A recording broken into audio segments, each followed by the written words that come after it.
Hi there, Ronnie here, coming at you with the video. Um, if anyone in the future decides to do a how-to ruin your business inside of half a year, purely on PR, not due to fluctuations of markets or anything else, just purely on PR, I'm sure there are a few companies that might fall into that category of good examples of. But at the moment, Wizards of the Coast are absolutely doing their best. Not only to fall into that category, but almost close to giving us a sort of definitive version of.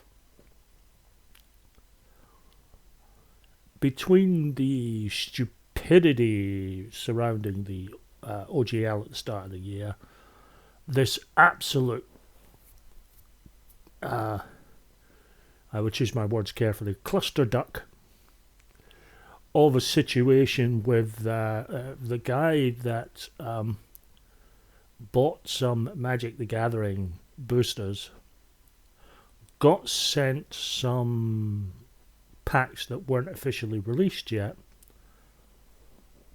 He did an opening on his YouTube channel, and all of a sudden, he's got the Pinkerton agency battering down his door.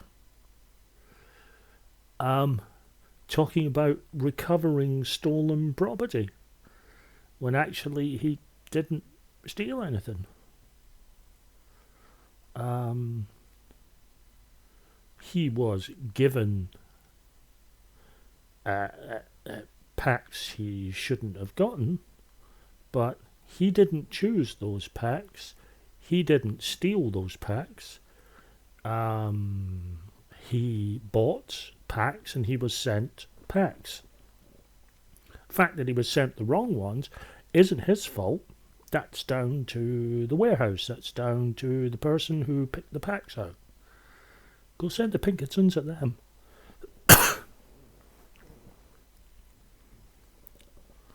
But now we have one of the creators of Wizards of the Coast has been on a podcast and has essentially said that what he's hoping is that straight white cis male gamers are dying out, and they should die out because this hobby is not for them. Understandably, there's been a bit of a backlash to that, and I hate to pile on him. Well, actually I don't, because I don't care. It's Wizards of the Coast. They are utterly irrelevant to me. But what this guy has said, to be extremely charitable,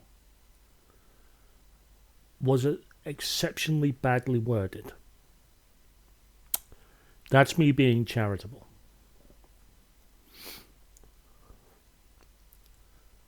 We have enough people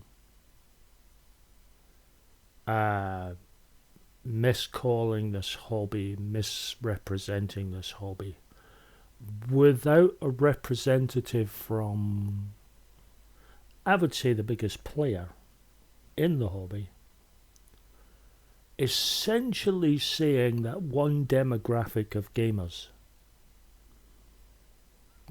shouldn't be playing their game.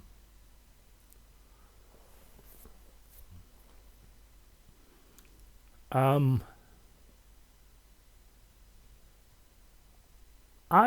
not very happy with that statement.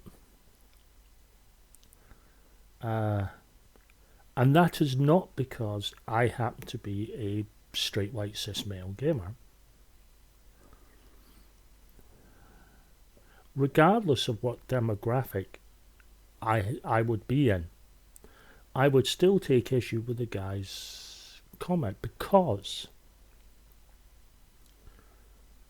the moment anyone in any sort of position of authority over this hobby tells you that one section of society cannot play your game, they need called out for it.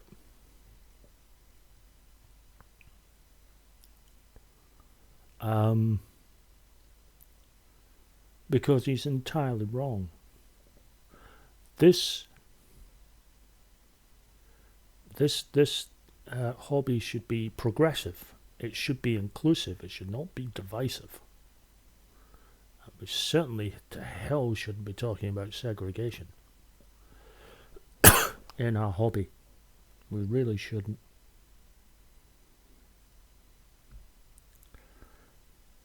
But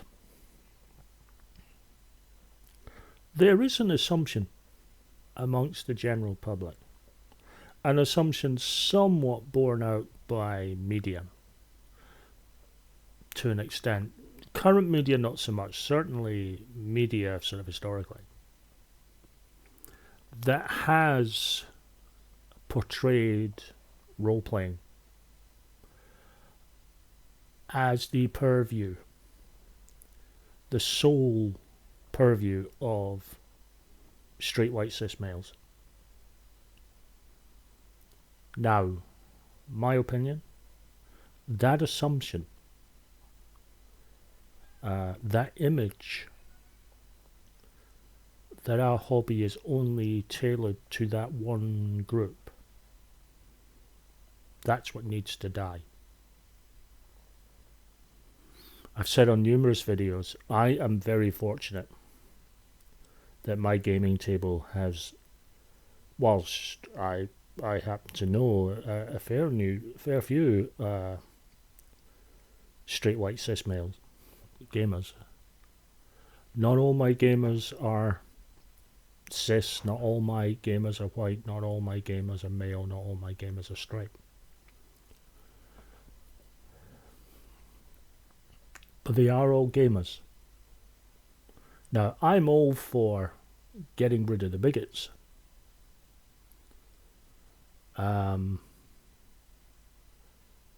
But as a hobby, we need to be standing against that kind of comment, because we should be inclusive. You know, if regardless of your gender, you are welcome. Regardless of your gender identity, you are welcome. Regardless of your sexual orientation, you are welcome. Regardless of your age, you are welcome. Yes, role-playing games tend to skew to sort of teen and up, but still, regardless of your nationality, your ethnicity, regardless of your religious persuasion, if you have any,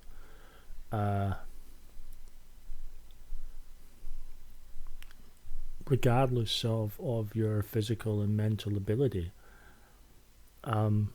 we shouldn't be placing these barriers up or telling people that one demographic of our gaming community should go away, or rather heartlessly die off.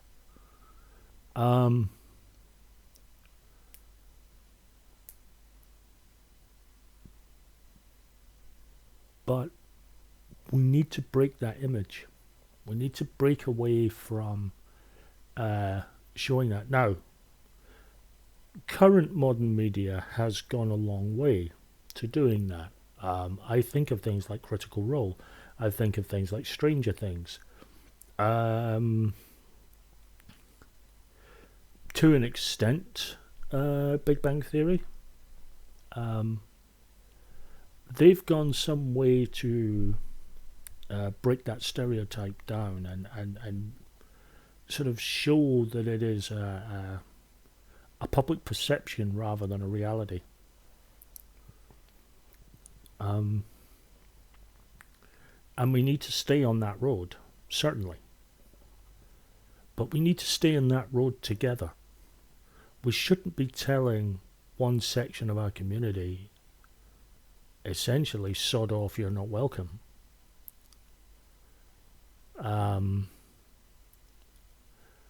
And it's at that level I fundamentally disagree with this guy, because if he had said,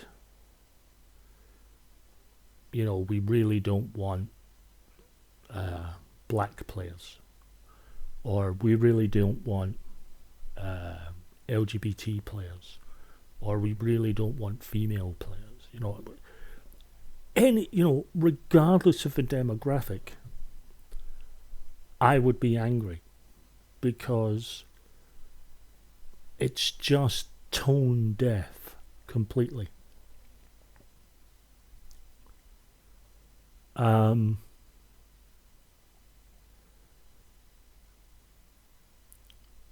Whilst there may be some historical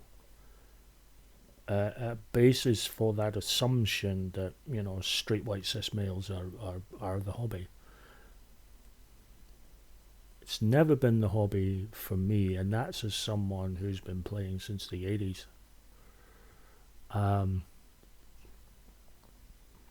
We shouldn't stand for it. Not now, not ever. I think this guy was incredibly stupid to say what he said. I don't know why he said what he said. I don't know whether he thought he was being cool or what the hell he was on. But he should apologise for it. He should say, you know what, yeah, that wasn't the right thing to say. Everyone should be accepted together. By all means, push the fact that RPGs are not just for straight white cis males. That's fine. I'm all for saying this hobby goes beyond that demographic. But don't tell any demographic in our community they're not welcome. We fought a long time to make our hobby accepted in the mainstream. For God's sake, let's not split it apart now. But that's my thoughts. What are yours?